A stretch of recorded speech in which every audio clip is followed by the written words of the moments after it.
Bienvenue sur toute l'actualité en France et à l'international. On commence tout de suite. Lorsque J.D. Vance a quitté Islamabad le 12 avril 2026, il a présenté sa conférence de presse d'une manière que la plupart des médias du monde ont traité comme une courtoisie diplomatique, une reconnaissance polie du fait que les discussions se poursuivraient, une sortie qui sauvait la face après l'échec de négociations qui avaient duré 21 heures et n'avaient produit aucun accord, le genre de choses que quelqu'un dit après avoir volé 18 heures vers une capitale étrangère et en être revenu les mains vides. Dans l'orbite de Trump, même une valise vide est souvent présentée comme une vitrine de trophées. Mais ce n'était pas cela. Debout devant l'hôtel Serena, dans la capitale pakistanaise, après avoir participé au plus haut pourparlers direct entre les États-Unis et l'Iran depuis la révolution islamique de 1979, Vance a présenté ce qu'il a décrit comme une proposition très simple, une méthode d'entente qui constituait l'offre finale et la meilleure, le résultat dépendant désormais de la question de savoir si les Iraniens l'accepteraient. C'est la manière habituelle de faire. Présenter un ultimatum, puis l'emballer comme une mise à jour du service à la clientèle. Il faut lire cela exactement pour ce que c'était. Offre finale, meilleure offre. Offre finale et meilleure offre, ce n'est pas un langage diplomatique. Ce n'est pas le langage d'un négociateur qui s'attend à d'autres cycles de discussion et essaye de préserver la bonne volonté en vue de la prochaine rencontre. C'est le langage de quelqu'un qui a mis tout ce qu'il avait sur la table et attend maintenant de voir si l'autre partie va l'accepter ou s'en détourner. Dans l'usage diplomatique classique, une offre finale signifie exactement ce qu'elle dit. Acceptez-la ou les négociations s'arrêtent. La diplomatie à la manière de Trump a toujours adoré le vocabulaire des transactions immobilières, surtout quand la salle contient des missiles plutôt que des actes de propriété. Mais Vance faisait quelque chose de plus sophistiqué que de simplement fermer la porte. Il définissait les conditions d'une reddition, d'une manière qui donnait à l'Iran une fenêtre, précisément une fenêtre de cessez-le-feu expirant le 20 et 1 avril, durant laquelle il pouvait accepter sans l'humiliation d'être vu comme capitulant sous une menace militaire directe. Sa formulation n'était pas une menace, c'était une invitation. Revenez avant l'échéance, acceptez les conditions, et l'accord se conclut. Ne revenez pas, et la guerre reprend. Il est remarquable de voir à quel point, dans cette méthode, une porte laissée ouverte se retrouve souvent avec un navire de guerre stationné dans l'embrasure. Ce qui rend cet ultimatum à la fois extraordinaire et potentiellement décisif, ce n'est pas le langage que Vance a utilisé en public. Ce sont les conditions précises qui ont filtré dans les heures et les jours qui ont suivi son retour à Washington. Des conditions qui révèlent exactement ce que Washington est prêt à accepter, exactement ce qu'il n'est pas prêt à accepter, et exactement pourquoi les prochaines 48 à 72 heures pourraient déterminer si cette guerre se termine ou reprend. Voici ce que Vance a réellement mis sur la table à Islamabad et pourquoi cela pourrait encore fonctionner. La question nucléaire a toujours été au cœur de ce conflit, et non le détroit d'Ormuz, ni les sanctions, ni les réseaux régionaux de mandataires. Le programme nucléaire est la raison pour laquelle Trump a lancé la guerre. C'est la raison pour laquelle Vance a mis en relief la question nucléaire en lettres majuscules dans la publication de Trump sur Truth Social, résumant l'issue des pourparlers, où la rencontre était décrite comme s'étant bien déroulée, la plupart des points ayant été acceptés, mais le seul point qui comptait vraiment, le nucléaire, ne l'ayant pas été. Et c'est l'écart technique précis entre les deux camps qui a filtré par l'intermédiaire de plusieurs sources dans les 48 heures suivant l'échec des pourparlers. Un écart important, mais pas impossible à combler. Quand les lettres grossissent, on s'attend généralement à ce que le fond se mette aux gardes. Ah, vous. Voici ce que les États-Unis ont réellement proposé dans la salle de négociation à Islamabad, selon CNN, The New York Times, Axios et Time, qui citaient tous des sources au fait des discussions. Une suspension de 20 ans de tout enrichissement iranien d'uranium, et non un démantèlement permanent, ni une interdiction permanente du programme nucléaire iranien. Une pause de 20 ans. Pendant cette période, l'Iran cesserait toute activité d'enrichissement, démantèlerait ou rendrait inopérantes ses principales installations d'enrichissement, dont la plupart avaient déjà été endommagées lors des bombardements américains de juin 2025, et remettrait plus de 400 kg d'uranium hautement enrichi que des responsables américains croient toujours présents en Iran, dont une partie enterrée sous terre après que des frappes américaines ont tenté de la détruire. En échange, il y aurait un allègement important des sanctions, l'accès à des avoirs iraniens gelés à l'étranger, estimés à des dizaines de milliards de dollars, et du combustible nucléaire fourni par les Américains pour les réacteurs civils iraniens, afin que son programme énergétique et électrique puisse se poursuivre sans enrichissement intérieur.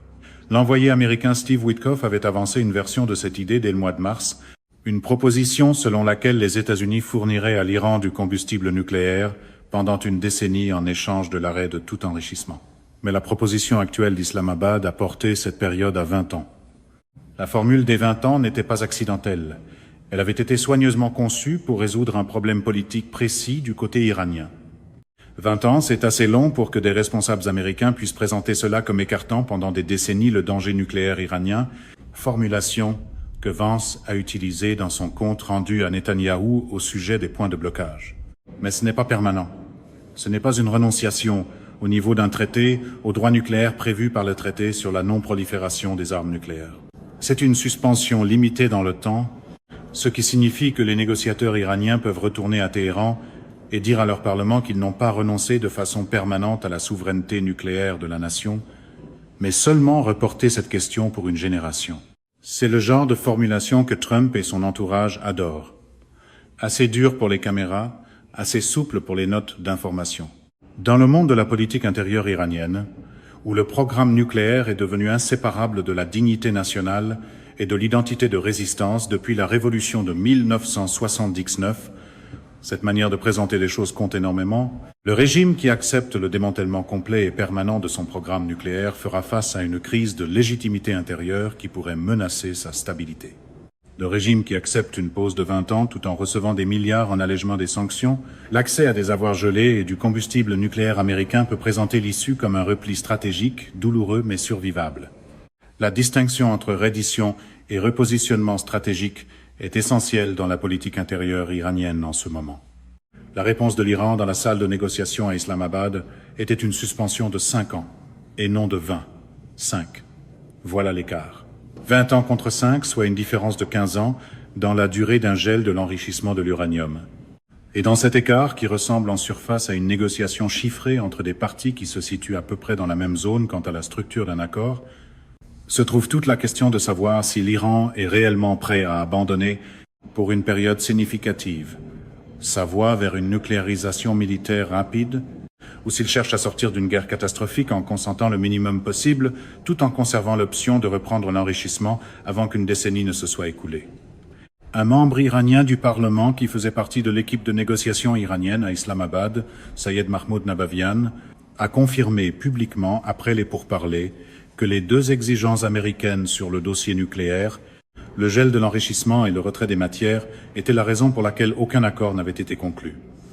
Cette confirmation, venue de l'intérieur de la délégation iranienne, est importante. Elle retire toute ambiguïté quant à ce qui a bloqué l'accord. Ce n'était pas le détroit d'Ormuz, même si ce point était aussi contesté. Ce n'étaient pas les modalités de l'allègement des sanctions, même si elles demeuraient elles aussi non réglées. C'était le programme nucléaire, plus précisément la durée du gel et le sort du stock. Les 400 kg d'uranium hautement enrichi sont le chiffre qui inquiète le plus les experts occidentaux en non-prolifération. Et c'est, selon toutes les sources qui se sont exprimées sur les négociations après Islamabad, la plus difficile des deux exigences du côté nucléaire. L'uranium enrichi à environ 60%, ce qui correspond au niveau du stock iranien, n'est pas de l'uranium de qualité militaire. Cela exige un enrichissement à environ 90%. Mais le passage de 60 à 90% prend beaucoup moins de temps et exige beaucoup moins d'infrastructures que le passage de l'uranium naturel à 60%. L'Agence internationale de l'énergie atomique, l'AIEA, avait signalé en décembre 2024, avant le début de la guerre, que l'Iran avait accumulé un stock sans précédent d'uranium hautement enrichi sans objectif civil crédible. La propre analyse de l'agence concluait que l'Iran avait la capacité de produire assez de matière fissile pour plusieurs bombes en très peu de temps. Dans ce contexte, très peu de temps veut dire quelques jours, 2 semaines, pas des années. Voilà ce que représente le stock à 60%, non pas une bombe, mais une capacité d'atteindre une matière de qualité militaire plus vite que tout système de pression extérieure ou d'inspection ne pourrait réagir. Les États-Unis n'exigent pas seulement que l'Iran cesse d'enrichir. Ils exigent que l'Iran remette la matière qui lui permettrait de reconstituer rapidement un stock de qualité militaire, même s'il arrêtait tout enrichissement dès demain. L'Iran a résisté. Son président du Parlement a soutenu pendant les pourparlers d'Islamabad que le programme nucléaire servait à des fins civiles et que l'Iran n'avait aucune intention de construire une arme. Son ministre des Affaires étrangères a maintenu que l'Iran était à quelques pouces d'un accord sur plusieurs fronts. Mais les 400 kg sont la ligne que les négociateurs iraniens n'ont pas pu franchir, parce que remettre cette matière peu importe le langage diplomatique qui entoure le geste, est le genre de concession qui peut être présenté à l'interne comme une capitulation humiliante face à la pression américaine sous la menace des armes. Il n'y a rien de tel que de se faire dire d'accepter des conditions raisonnables pendant que ces conditions raisonnables arrivent sous escorte militaire et dans une publication en majuscules. La Russie est alors entrée en scène avec une offre inhabituelle. Vladimir Poutine aurait proposé que la Russie prenne sous sa garde le stock iranien d'uranium enrichi dans le cadre d'un accord plus large, une formule qui permet à l'Iran de dire qu'il transfère la matière à un allié et non qu'il la remet à son ennemi. Cette proposition demeure sur la table, selon les médias d'État russes. La question que le maréchal Munir tente de trancher à Téhéran est de savoir si les dirigeants iraniens jugent cela politiquement acceptable ou si la symbolique intérieure du fait de remettre de la matière nucléaire à une quelconque partie extérieure est tout simplement trop toxique pour un régime dont toute l'identité, depuis 1979, a été construite autour de la résistance à la pression extérieure. Il est important d'être précis sur ce qui se trouve d'autre dans la proposition américaine, parce que le volet nucléaire, bien qu'il soit le plus discuté publiquement, n'est pas le seul élément qui doit être réglé. Le détroit d'Ormuz, dont les États-Unis ont déclaré le blocus le même jour où les pourparlers d'Islamabad se sont effondrés, constitue techniquement une piste distincte des négociations nucléaires. Mais les deux sont imbriqués d'une manière qui rend toute résolution partielle instable et tout accord global impossible à obtenir sans résoudre les deux. L'accord sur Ormuz était traité non pas comme une concession que l'Iran pourrait échanger contre d'autres considérations, mais comme quelque chose qui était déjà exigé. Vance l'a clairement indiqué lorsqu'il a soutenu que les Iraniens avaient tenté de déplacer les poteaux de butte pendant la négociation, ce qui laissait entendre que l'Iran avait essayé, dans la salle d'Islamabad, de reformuler l'accès à Ormuz comme quelque chose qui pouvait être négocié plutôt que comme quelque chose qu'il était déjà tenu de rétablir en vertu des conditions du cessez-le-feu. Dans ce modèle de négociation, les poteaux de butte sont sacrés, jusqu'au moment où Washington les déplace ailleurs avec une équipe de caméras. Trump a annoncé le blocus naval dans sa publication de dimanche matin sur Truth Social, en lettres majuscules, en déclarant qu'à compter de maintenant, la marine des États-Unis commencerait le processus de blocus de tous les navires essayant d'entrer dans le détroit d'Ormuz ou d'en sortir. Il a également annoncé que les forces américaines commenceraient à détruire les mines que les Iraniens avaient placées dans le détroit, une opération militaire directe dans le contexte d'un cessez-le-feu toujours en vigueur. Cette juxtaposition, annoncer une escalade militaire tout en laissant entendre en même temps que les pourparlers pourraient reprendre dans les jours suivants, correspond au style de négociation de Trump appliqué à la géopolitique dans sa forme la plus concentrée. Pression maximale et ouverture maximale simultanément, forçant l'autre camp à répondre à la menace pendant que la porte demeure nominalement entr'ouverte. C'est toujours la même mise en scène, escalader d'abord, puis feindre l'indignation parce que tout le monde a remarqué l'escalade. Les États-Unis ont lancé le blocus en partie en réponse directe au positionnement iranien à Ormuz, mais selon un responsable américain cité par CNN, cela faisait aussi partie de la négociation en cours, une manœuvre destinée à retirer le détroit de l'arsenal de négociation iranien et à replacer la question nucléaire au centre de toute discussion future. Autrement dit, si l'Iran ne peut pas utiliser Ormuz comme levier, le programme nucléaire devient le seul obstacle qui reste à un accord, ce qui simplifie paradoxalement l'équation de négociation, tout en augmentant la pression immédiate sur les deux camps. Pour la première fois depuis des décennies, l'Iran n'a pas d'infrastructure nucléaire fonctionnelle sur laquelle s'appuyer. Les frappes de juin 2025, la guerre de 12 jours qui a précédé ce conflit, ont gravement endommagé Fordo, Natanz et le centre de technologie nucléaire d'Ispahan. Les États-Unis ont spécifiquement conçu ces frappes pour viser l'infrastructure d'enrichissement, les halls de cascade où tournent les centrifugeuses, les installations souterraines, où l'Iran avait enfoui son travail nucléaire le plus protégé. Un responsable américain avait affirmé après ces frappes que le programme nucléaire iranien avait été anéanti. C'était une exagération, mais pas entièrement dénuée de fondement. Les messages alignés sur Trump laissent rarement passer un résultat mesuré sans l'habiller comme une annihilation totale. Le conflit actuel, qui a commencé le 28 février 2026, a de nouveau frappé ces mêmes installations, aggravant les dommages causés à une infrastructure déjà partiellement dégradée. Cela compte pour la dynamique de négociation d'une manière qui n'a pas de précédent. Dans chaque négociation nucléaire précédente, les pourparlers de l'ère Obama qui ont mené au plan d'action global commun de 2015, l'effondrement ultérieur de l'ère Trump, les contacts prêts, guerre de Witkoff au début de 2026 à Mascate, l'Iran négociait à partir d'une position de capacité technique démontrée. Il avait des centrifugeuses opérationnelles, des cascades d'enrichissement actives et des installations d'enrichissement qui produisaient visiblement de l'uranium à 60% de pureté et davantage. Renoncer à l'enrichissement dans ces négociations signifiait abandonner un programme réel et fonctionnel avec une production réelle et vérifiable que les ingénieurs iraniens pouvaient montrer avec fierté. Maintenant, les installations sont endommagées. Certaines ne sont plus que des décombres. La capacité de l'AIEA à vérifier ce qui fonctionne encore ou non est elle-même compromise par l'ampleur de la destruction. Ce qu'on demande à l'Iran d'abandonner est en partie l'ombre de ce qu'il possédait autrefois, le droit légal de reprendre quelque chose qui, à l'heure actuelle, ne peut pas être repris à grande échelle parce que l'infrastructure physique nécessaire pour le faire a été détruite. Cela ne rend pas les négociateurs iraniens pressés d'accepter officiellement les conditions américaines, mais cela signifie que le coût politique intérieur d'accepter un gel est potentiellement plus faible maintenant qu'à tout autre moment antérieur dans ce processus. Si l'Iran ne peut plus faire fonctionner ses installations d'enrichissement à pleine capacité parce qu'elles ont été bombardées, accepter un gel de l'enrichissement lui coûte moins que cela ne lui aurait coûté il y a 2 ans, lorsque ces installations étaient pleinement opérationnelles et produisaient des résultats pouvant être vérifiés et mis en valeur. L'écart entre l'endroit où se trouve l'Iran et celui où les Américains veulent qu'il soit est plus petit lorsque l'infrastructure a déjà été partiellement démantelée par la force. Il y a là une ironie amère pour le régime iranien. La guerre qui était censée arrêter leur programme nucléaire a peu être créé les conditions dans lesquelles ils peuvent accepter de le mettre sur pause sans payer la totalité du prix politique intérieur qu'ils auraient autrement payé. Un programme qui ne peut pas fonctionner actuellement à grande échelle est plus facile à geler sur papier qu'un programme qui fonctionne manifestement et produit des résultats. La destruction abaisse paradoxalement la barrière à l'acceptation. Le calendrier est brutalement comprimé. Le cessez-le-feu expire le 20 et 1 avril. Cela donne à la mission de Munir à Téhéran, aux visites parallèles de Sharif en Arabie Saoudite et en Turquie, au contact du ministre turc des Affaires étrangères avec Witkoff et Arachi, et à toutes les communications de canal arrière qui circulent entre Washington et Téhéran par l'intermédiaire de tous ces acteurs, environ 5 jours pour produire soit un deuxième cycle de pourparlers, soit une prolongation de la fenêtre du cessez-le-feu. Le ministre turc des Affaires étrangères Hakan Fidan a déclaré aux journalistes qu'une prolongation de 45 à 60 jours du cessez-le-feu pourrait être envisagée si les deux parties y consentaient, créant une voie de sortie potentielle où un accord nucléaire global n'aurait pas besoin d'être conclu avant le 20 et 1 avril, les deux camps convenant simplement de continuer à discuter plutôt que de reprendre les combats.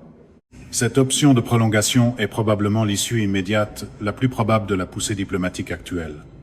Elle est moins dramatique qu'un accord final. Elle est plus viable que de laisser expirer le cessez-le-feu sans accord ni prolongation. Les deux camps ont de fortes raisons d'accepter une prolongation, l'économie iranienne est en chute libre. Le blocus d'Ormuz accentue chaque jour la pression sur un pays déjà économiquement dévasté avant même la guerre. Un politicien qatari informé des négociations d'Islamabad a décrit l'atmosphère d'une manière largement reprise depuis. Il n'y avait pas d'impasse complète, la porte n'était pas encore fermée, les deux camps marchandaient, et toute la situation était bizarre. Le mot convient particulièrement bien une fois que la logique de la conférence de presse entre dans la pièce et se fait passer pour une stratégie. Une source régionale ayant accès aux deux délégations a déclaré à Axios qu'un responsable américain était d'accord, ajoutant qu'un accord pourrait être conclu si l'Iran montrait davantage de souplesse et reconnaissait que la proposition d'Islamabad représentait la meilleure offre qu'il allait obtenir. Le camp américain a lui aussi ses raisons de ne pas reprendre la guerre.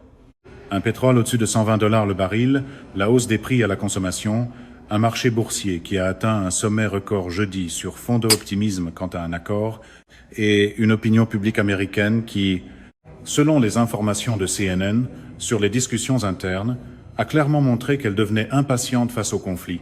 Tout cela pèse contre une nouvelle escalade. Les responsables de l'administration ne tiennent pas à reprendre les bombardements d'un pays qui a démontré qu'il pouvait frapper des bases militaires américaines avec des drones et des missiles qui tuent et blessent des militaires américains. Trump a déclaré aux journalistes à la Maison-Blanche qu'il avait été contacté ce matin-là par les bonnes personnes en Iran et qu'elle voulait conclure un accord. Les bonnes personnes, c'est exactement le genre de formule qui sonne de manière décisive à la télévision et floue partout ailleurs. Cette expression « les bonnes personnes » est notable. Elle suppose des contacts au-delà des canaux diplomatiques officiels. Elle suppose qu'une personne dans le système iranien à un niveau qui compte a pris contact pour signaler une certaine souplesse. Savoir si ce signal se traduira par un changement de position officielle lors d'un deuxième cycle de pourparlers à Islamabad, ou là où aura lieu la prochaine rencontre, voilà la question à laquelle les prochaines 48 heures commenceront à répondre. Voici le scénario dans lequel l'ultimatum de Vance met réellement fin à la guerre.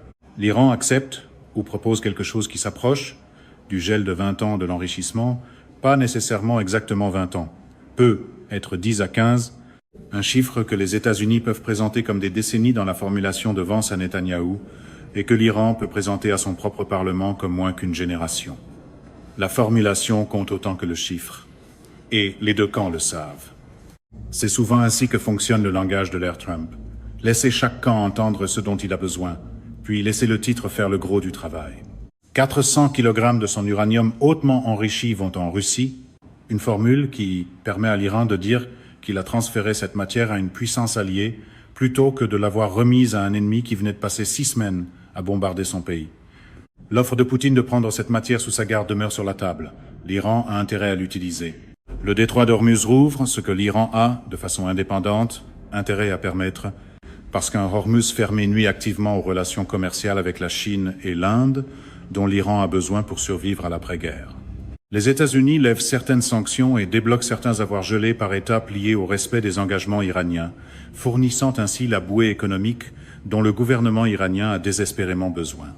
Israël ne reprend pas immédiatement des opérations à grande échelle au Liban, ce qui crée au moins une réduction temporaire de la spirale d'escalade régionale qui menace de faire éclater tout accord entre les États-Unis et l'Iran sous l'effet de facteurs extérieurs.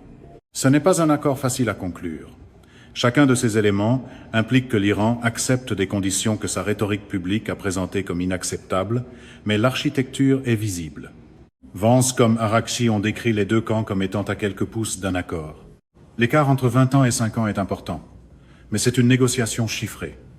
Et les négociations chiffrées se règlent en coupant la poire en deux, en trouvant d'autres formulations, en emballant la concession dans un langage que chaque camp peut présenter, sur le plan intérieur comme autre chose que ce qu'elle est réellement.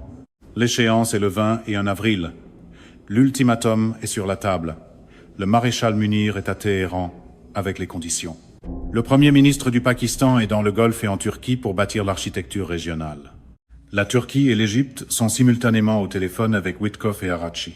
Le deuxième cycle de pourparlers est en préparation et quelque part dans les délibérations des membres du Conseil suprême de sécurité nationale de l'Iran, qui cherchent à comprendre comment dire à leur population qu'ils acceptent des conditions que leur guide suprême n'aurait jamais acceptées, des conditions mises sur la table après une guerre qui l'a tué et a décimé la direction du corps des gardiens de la révolution islamique, l'organisation qu'il avait bâtie. La question de savoir si cet accord sera conclu dans les prochaines 48 heures reçoit sa réponse non pas lors de conférences de presse, ni dans des déclarations publiques, mais dans des pièces toujours plus sombres et plus silencieuses que ce que les caméras peuvent atteindre. Ce qui est malheureux pour un style politique qui préfère généralement le lustre, le podium et un adjectif dramatique de plus. C'est la fin de ce bulletin d'information. N'oubliez pas de vous abonner pour ne rien manquer de l'actualité en France et dans le monde. Merci de nous avoir suivis. Au revoir, à bientôt.